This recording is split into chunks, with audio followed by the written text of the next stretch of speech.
Hey everyone, in this video I'll show you how to easily delete your Instagram account, and if you're new to the channel, please go down below and consider subscribing and leaving a like. So first things first, you have to be on your profile page, so just click that by going on the bottom right icon where you can see your profile picture, click that.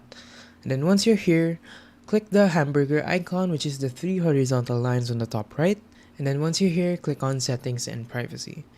So it's noteworthy to say that Instagram has made some changes to its settings since the new updates. So if you don't have the same settings as you can see on my screen here, simply just search for the help icon here, and then go to help center, and then search for delete Instagram account. Click the first result, and once you're there, you can click the drop down bar to select the platform. And as you can see, all the steps are already listed here. So step 1 to step 5 is already here.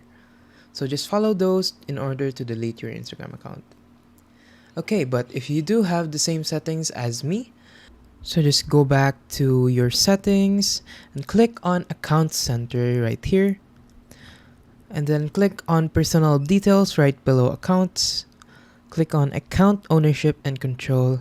And then here you can already see the activation or deletion. So just click on deletion there. Choose your Instagram account. And then choose delete account. So again, deleting your account is permanent, so keep that in mind. Click on continue, and here you'll be asked to select a option on why you want to delete your Instagram account. So once you select one and click on continue, it'll then proceed to delete your Instagram account. Alright, so if you found this video useful, don't forget to hit the like and subscribe button to watch all the upcoming videos, and goodbye.